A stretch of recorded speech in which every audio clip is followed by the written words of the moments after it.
or after wherever you happen to be in the world right now. Thank you so much, Carly and the North Dakota Brain Injury Network for having me today. My name is Cazoshay Marie, and I was telling Carly the root of my name. It comes from a cult classic 1970s David Carradine movie. That was his name. He was the main character. Kaz was his first name, and O'Shea was his last name. And my parents thought, oh, that would make a beautiful little girl's name. And it's like so random and hard to say, but I have come to love it. It's unique. And that is actually my mom, Wisteria, there on the Zoom, and my son, Nathaniel. So thank you guys also for being here. So I'm originally from, I'll give a little introduction about myself and then kind of also how that relates into Resilient Roots, my support group for parents living with brain injury. So let's see. Okay. So I would like for you to meet the team of Resilient Roots. The creator, social media manager, moderator, and contact person is me. So if you reach out to the team, that is me. So if I'm a little bit slower in getting back to you, I am a person living with brain injury and disability, so I do apologize for that, but I do try to get back as soon as possible. So I'm originally from Anchorage, Alaska, and that's where I am right now. I unfortunately had a death in the family, so I'm here now for that. But I live in Arizona. And my areas of emphasis are really disability advocacy, resilience, and empowerment due to not only my prior expertise, but also due to my personal journey. And I have over a decade of experience as a wellness professional, speaker, and blogger. So I've really worked to cultivate a deeper understanding of both the challenges and triumphs that come with living with disabilities, and especially with traumatic brain injury. I acquired multiple invisible disabilities. That's my shirt, part of the Invisible Disability Club. Following a traumatic accident in May of 2017, I was leaving an event at the Phoenix Science Center. And as I was crossing the street, I was struck by a car full on at 48 miles per hour. I was thrown 15 feet up and 100 feet forward from where the car struck me, and I sustained multiple injuries. And some of those injuries healed, of course, but over time, some of them ended up being long-term conditions and disabilities. And one of those primary ones was the traumatic brain injury. And so, but all of that really helps to fuel my perspective and my passion for advocacy for those issues. And like all survivors, I have had to overcome a great deal of adversity while navigating the complexities of living with disabilities, and in particular, the traumatic brain injury that affects every aspect of my life, as I'm sure many of you understand. But that has allowed me to share and advocate with both an authority as well as an authenticity, given that I have that personal experience with the condition. I'm also a traumatic brain injury ambassador for the Model Systems Knowledge Translation Center and a member of the Brain Injury Association of America's Advisory Council. And I actively engage with leading organizations in the field of brain injury. I contribute my insights and expertise to different initiatives that are aimed at raising awareness as well as improving accessibility for individuals with disabilities. And then additionally, I'm also the creator of Resilient Roots, which is what I'm here to talk about today. It's a monthly online support group that is specifically designed for parents living with brain injuries, and it provides a platform for connection, resources, as well as support. And in terms of the kind of speaking engagements that I've done in the past, I've spoken at conferences, universities, and I consider myself a serial encourager. That's kind of what I like to emphasize. I empower diverse audiences to unblock their potential, set and achieve goals, as well as really embrace self-improvement and inclusion. That's a really important one to me. And that being said, I also don't mind speaking truth to power when the situation calls for it, and making sure that, oh, sorry, a bird just crashed into my window. I'm going to take that as a good sign. It wants to be in on the meeting as well. It wants to hear about resilient roots. So just to make sure that people who are often not heard and not considered, particularly the brain injury community, are indeed considered and heard. And so I'm active on social media as well as on my blog, DID with Cazoshay, where I not only share my personal journey, but also provide insights, resources, as well as lifestyle tips that resonate with many different kinds of people. And by leveraging my platform, I aim to heighten awareness and accessibility, resilience, and empowerment. As well as it's really important to me to try to catalyze positive change within the disability community and beyond. And fun fact, I'm also an ordained minister, and I love gardening, fashion, the arts, theater, the symphony in particular, as well as the visual arts. I'm an artist myself, and I enjoy reading and cooking just for fun. And each of those things I really had to learn to adjust and make accessible with my disabilities, which has been both interesting and really annoying. Because I can't do them the same way that I used to do them. But it's been wonderful to be able to share that with others as well. So we'll go ahead and keep going here. So the inspiration behind Resilient Roots, you can see that's my handsome guy there, Nathaniel. And also, I did want to emphasize that I shared my personal social media info on that other page specifically for a reason. Full disclosure, as a person living with a brain injury, I definitely do not get to get out as much as I would like to. And I'm sure that's relatable for a lot of other people. It's one of the reasons why I started Resilient Roots, especially with my son's schedule and things picking up for him doing that, trying to manage my condition and my TBI moment, my symptoms. There we go. It's difficult to make those social connections. And so that's something that I really love, is building that community through social media. So do feel free to reach out to me there via that public social media platform. I'm at Cazoshay Marie on everything. And so the inspiration behind starting Resilient Roots. So that's my son, Nathaniel. When the accident happened, it was about a month before his 11th birthday. And so he was on a parallel journey with me as I was going through my healing journey and dealing with all of the things that were going on with me throughout acquiring the brain injury, learning to manage my symptoms, how it was affecting every aspect of my life. It was also affecting him as well. And so it also really put him in the position of being a caregiver as well. At such a young age, he was suddenly pitching in with all sorts of different things that he wasn't necessarily responsible for or doing prior. He just really jumped into that role.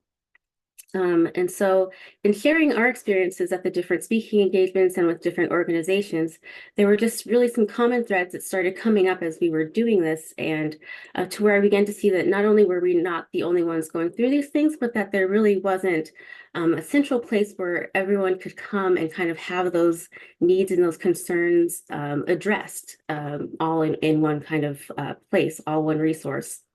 And so just figuring out, the different ways that brain injury affects you as a parent, affects your children, your partners, your family. So all those kind of things were continuing to come up as we were going through our journey and going through the different speaking engagements and working with different organizations. And then just my own personal experiences in parenting with brain injury, all the things that started coming up for me personally, being a single parent, trying to navigate brain injury. After the accident, my mom came up to help me for the first year. She came and stayed with us. And so a lot of my parenting duties were transferred to her, all of the driving, all of those sorts of things. So even that became something that I had to figure out how to deal with internally myself, not being able to be that parent that I used to be. My brother pitched in, my dad also, it was like all hands on deck. But that being said, at the end of the day, I was still the parent. And especially after my mother left, everything kind of went back on me to try to figure out, okay, how am I going to manage, my chronic pain, my migraines, while getting him to school, making sure his homework's done, trying to figure out how to manage all of those things. Where's my support, outside of my family, for figuring out how to make that happen? Where do I go for, to see other people who are doing that and find out how they're managing that so we can help each other? And I just found that it didn't exist. That resource wasn't there that I was able to find. And so really the primary thing that kind of was the impetus for getting the group started is that he just turned 18. He just graduated from high school with honors, super proud of him. But in getting him ready for college, I was just completely lost. He attended online school and there was really no information about how to apply for scholarships, how to apply for college. There was none of that information. I didn't even know where to start. It's been quite some time since I had to do that for myself. So figuring out everything is new now, 20 plus years later. And so we actually had a family friend who specialized in that. So she really held our hand through that whole process. She made a spreadsheet. She told us, how to talk to people at the colleges, how to get the information that we needed. And so going through that experience made me think, okay, so as a brain injury survivor parent, if I did not have this friend as a resource, what would I have done? I would have just been completely lost. And so that was another thing that really fueled the reason why I wanted to start Resilient Roots, to have something like that for people, as well as showing other parent brain injury survivors how to be self-advocates. That's a word that I feel like it's thrown around a lot within the brain injury community, self-advocacy. But I know, especially for myself as a brain injury survivor, sometimes I can be a little bit more hesitant to speak up for myself, or perhaps even advocate for my child if I don't fully understand what's going on in the first place. So learning how to be a self-advocate and having a place where you can be supported and encouraged in doing that. And so I'd like to talk a little bit about what the purpose of the group is. So I'll share the mission statement, which is that Resilient Roots serves to provide a safe space for parents living with brain injuries to receive support, information, and encouragement as they grapple with the joys and challenges of parenting with this life-altering condition. Wasn't that so nice? Just all in a little nutshell right there.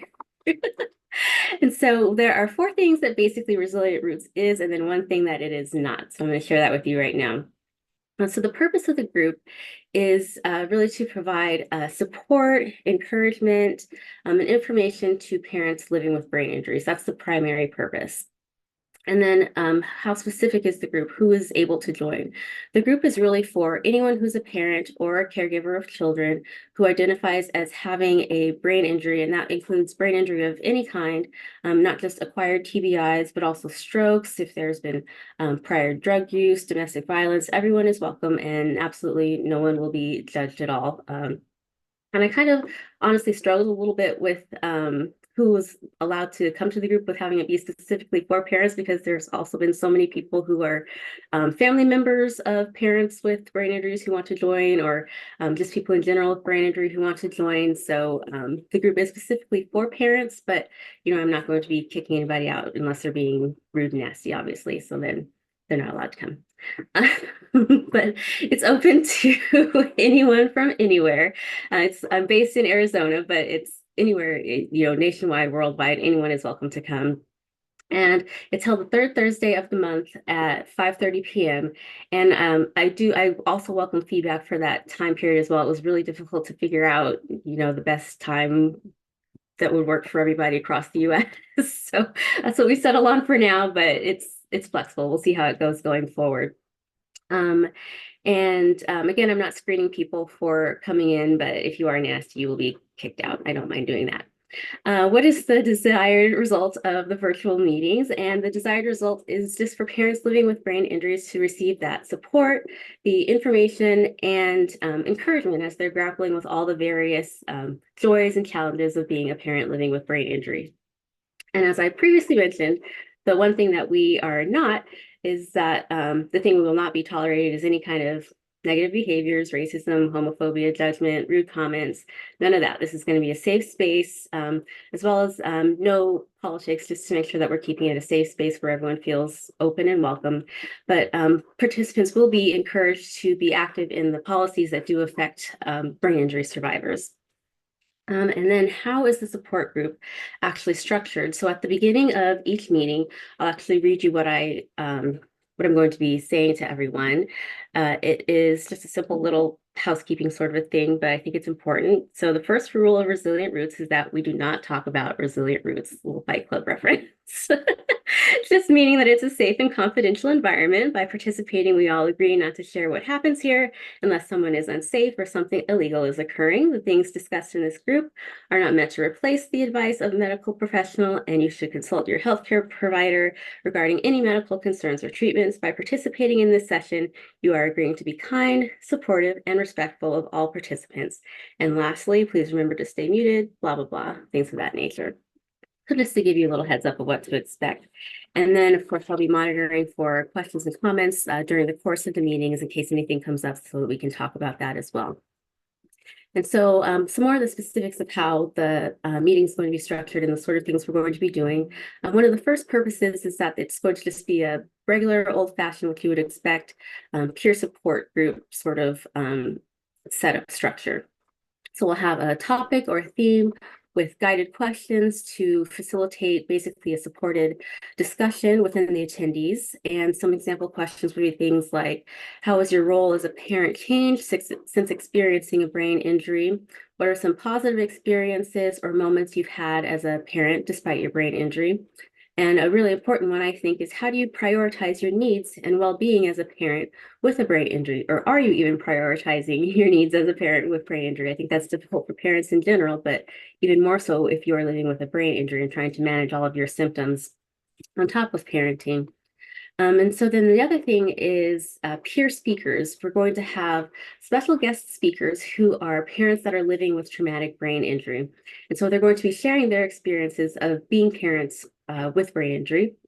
And each speaker session is going to be a little bit different because it's going to be focused primarily on a certain aspect of their journey that has come up to the surface in the telling of their personal stories.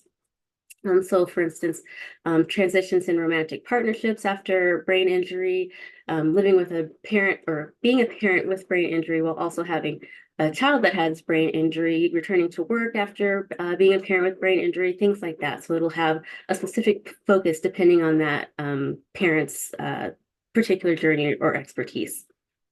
And I'm really excited because I already have two really amazing speakers from the Brain Injury Association of America's Advisory Council. They're going to be coming up in this next couple of months. And so definitely stay tuned for that. And if you are a parent living with brain injury and are interested in coming to speak to our group, please also reach out to me about that as well. I would love to have you do that. And so the basic setup of that is just that I create a set of questions that are given to the speaker beforehand. And it's going to be kind of basically done interview style during the meeting. And so I'll ask questions to the speaker as the moderator. But then, of course, if during our initial conversation, if there are certain things that the speaker feels like they really want to emphasize or that they feel like they could really speak to, then I'm, of course, open to, adjustments for whatever would be best. And so the other thing is that we're going to have expert Q&A sessions. And so as I mentioned before, my friend that came and helped us with the college planning, I want to have people come and speak to the group like that, people who are financial planners, mental health professionals, things of that nature. They're going to come and give us some simple, practical information that we can use, things that are going to be easy for us to implement as brain injury survivors. And of course, also with that, I would like to get input from other people about what kind of things would be important for you to have as information. What kind of things come up for you? Is it the college planning? Is it, budgeting, self-care, things like that? So I'm always open to suggestions for what kind of speakers you would like to see in terms of expert speakers as well. And then this one I'm really excited about. Another aspect of Resilient Roots is going to be special events. We're going to have theme days like parent pajama parties where the parents can come in their appropriate pajamas for the day. For instance, on the day that we're talking about self-care. Another example we have is Culture Day, where attendees can come and maybe share a little bit about their culture and if they're comfortable, how that maybe relates to their journey as a brain injury survivor. And then as well as Hobby Day. That's another idea that we have coming up where parents can come and share about their hobbies that they have and how they've been able to make that accessible and doable while living with their brain injury and also trying to manage parenting on top of that. So we're going to mix in a little bit of fun there as well, the social aspect. That's really exciting and important to me. And so the theme days are either going to go along with or kind of complement the session topics, like the pajama day will go with self-care day, or there'll be the sessions topics themselves, such as the hobby day, that will be a day specifically for that. And again, open to suggestions for what participants would like to see and do for those days as well. And then another really important thing that's going to take place in the meetings is disseminating important and relevant information to our attendees. And so this group, Resilient Roots, is not affiliated with or endorsed by any other group. But I will be sharing information from organizations like the Brain Injury Association of America for the important things coming up that affect us, such as reauthorizing the TBI Act. They're trying to make sure that that brain injury is going to be classified as a chronic condition so that we can get the funding and the attention and education that's needed to make sure that that's taken care of, that we're considered in that area in healthcare. And a really important current one going on right now, that the House of Representatives is considering a bill that would actually completely defund the CDC's National Center for Injury Prevention and Control, which would eliminate the few programs that are available that provide data and educational resources for brain injury. So things like that you wouldn't necessarily even know about unless you were, involved in these organizations. It's important for us as parents with brain injury to know about these things that affect us.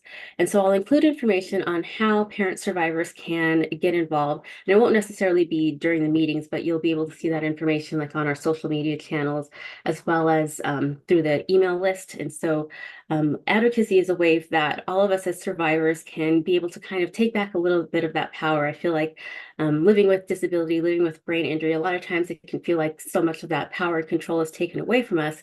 But when we're able to get involved in advocacy, it kind of allows us to take a little bit of that power back, as well as help other survivors in our same position. So it's important to share this information. And again, as a survivor, I know for myself, if I weren't personally involved in some of these organizations, I feel like I wouldn't necessarily know what was going on. So it's important for me to make sure that I share this information that is affecting all of us. And again, I keep emphasizing I'm open to suggestions. I have a plan for the elements of what I would like for the group to include, those things that I just shared with you. But I really want to emphasize that it's a community and that this is for the people, it's for other survivors. It's not about Cazoshay. It's about what is going to serve other survivors the best way possible. So please do feel free to give me your feedback on what you would like to see happen in those meetings. And so some additional information about the group. Within the next couple of months, I'm going to be rolling out something called Featured Family. And so I'm looking to feature different families who are just living with brain injuries. And so there'll just be a basic little questionnaire that you can fill out and then send that back to me with like a few pictures of your family, whatever you feel comfortable sharing. And so then that will be shared on our social media channel. So it'll give a chance to showcase different families living, thriving, figuring it out, living with brain injury. So that's going to be a feature that's going to be rolling out within the next few months. You can be looking for that on the social media channels, as well as on the email list. And so then also I want to share about the social media channels. You can find Resilient Roots at Resilient Roots PWBI on TikTok, Instagram, Facebook, and X. There's also a web page attached to my website, and Resilient Roots also has a let's see, I thought I had a page for that. I totally forgot about my slide that started talking and just got into it. Okay, there we go. There's all the information so you can see it. Brain injury.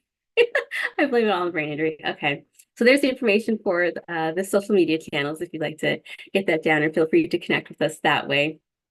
And in addition to updates about the meetings and other information, the social media pages also highlight other parent survivors, like I recently featured during AANHPI month.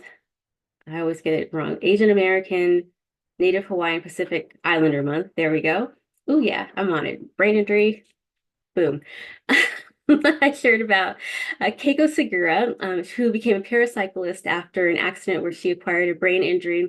But then after that, she went on to win several gold medals. It was super impressive. And one actually at age 50, which is even cooler. And she also happens to be a parent. She has 2 children, and her son actually is a paracyclist as well. So just the social media channels provide not just the information about the group, but also some inspiration and just some fun stuff as well. It doesn't have to be serious all the time. And so I'm also working on putting together, as I mentioned, the email list so I can send announcements and information out that way as well. So if you're interested in that, please feel free to let me know about that. Or just reach out to me and let me know you're interested in signing up for it. And I am, again, seeking speakers for the group. So if you are a parent living with brain injury, you don't have to be a professional speaker by any means. Full disclosure, you may look at my social media and be like, oh yeah, she's like outgoing, she's about that life, but I'm decidedly not about that life. Speaking is not something that I was just like, oh yeah, this is what I really want to do. It's just that I have a heart and a passion for helping people. And so that's really kind of how I came into it. So again, you don't have to be a professional, however you come, however you present, it's going to resonate with people. So don't feel like you have to be an expert at speaking in order to come and share with us. And so if you'd like to share your story or your experience, please do let me know because I would love to have you. There's also a portion on the website where you can just fill out the information there if you're interested in speaking.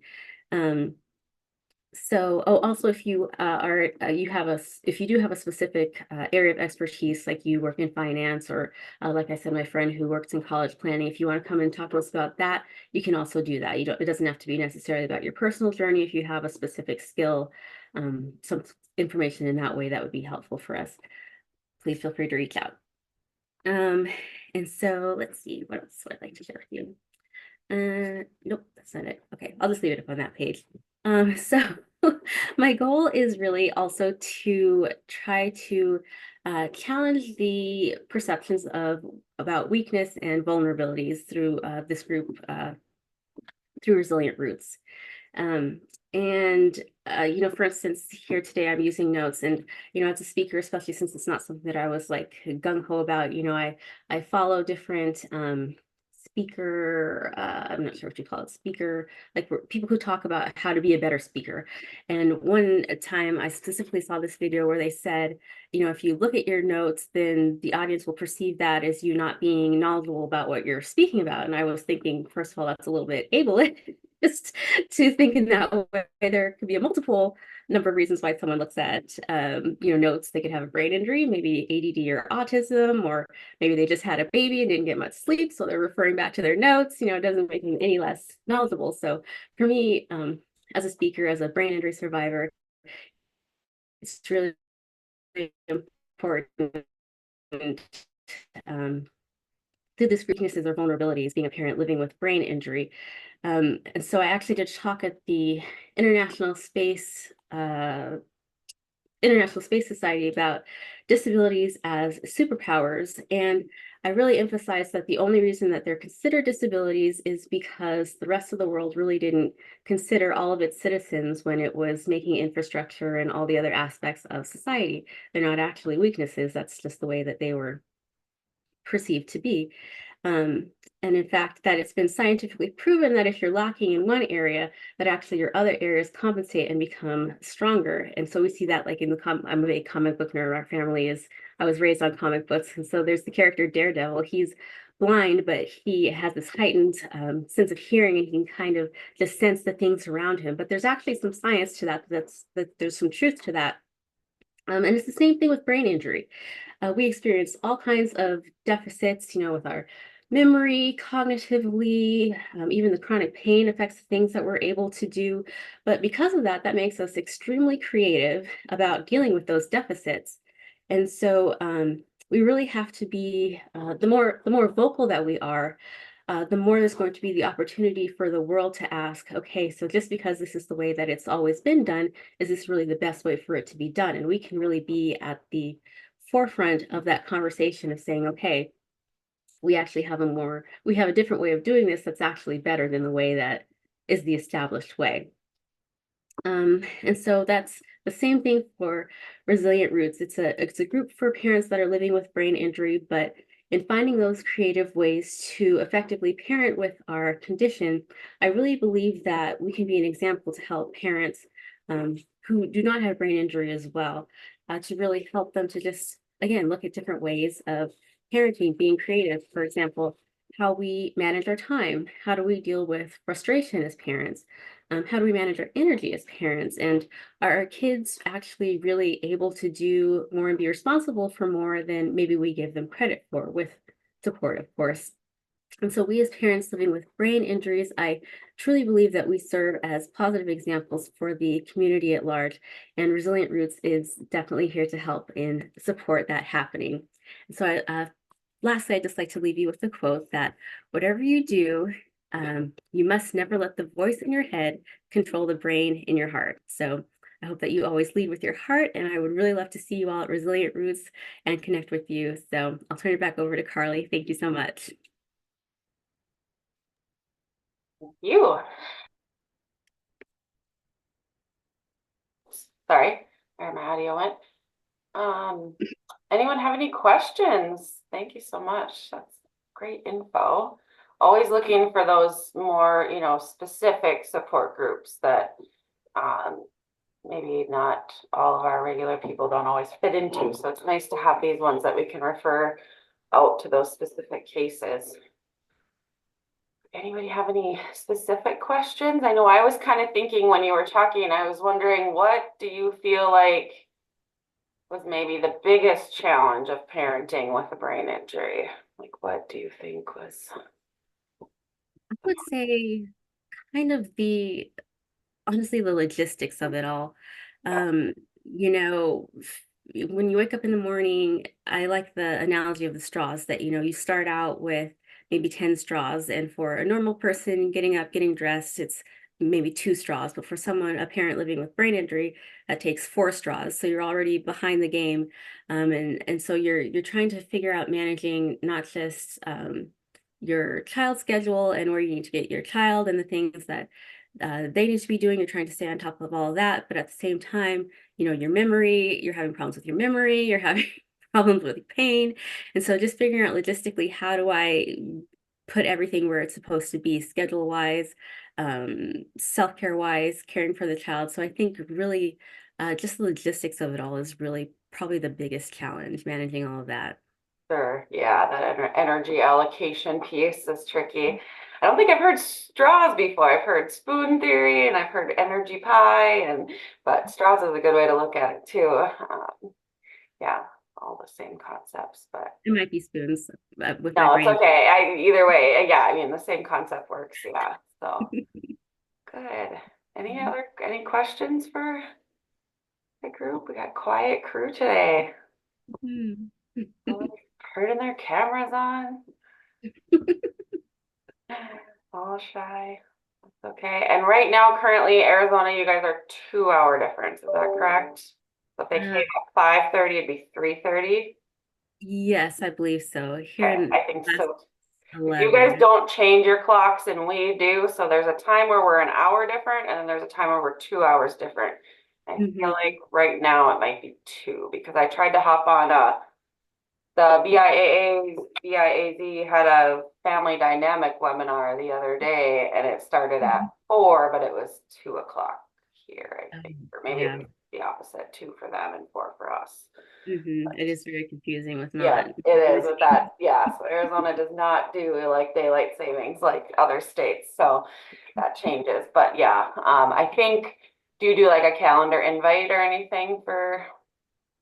You could set your calendar will adjust for you anyways for those time zones and things, so don't worry too much about that. But I think this is a great opportunity for some of our people that are parents and also raising children. Thank you for coming and sharing. I love your personality and just your message and positivity and all your things you're trying with people. Self-care is so huge right now too. Thank you. Yes. One thing I thought of when you were talking about, open to suggestions. I don't know if you've ever had anyone from Powerful Tools for Caregivers talk. If you've heard of that at all. It's a website, or it's a train the trainer model. I will throw it in the chat for you as well, but it's a caregiver kind of like a curriculum, but I would think they would have someone that could come and kind of explain it, and maybe there would even be people that would want to teach it, but it's a really cool class, and it's basically focusing on self-care and how to take care of yourself so that you can take care of other people. Love So I think it would be really good for your audience. It's we teach it at the Brain Injury Network. It's based out of Iowa State University. But yeah, it's a 6-week series that we teach, but everybody gets like a textbook that comes with, and it's a really helpful book, I think.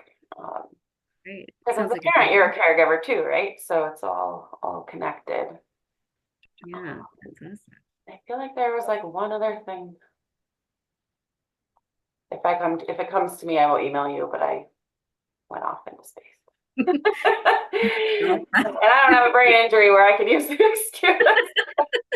I'm sure you got a lot going on though still.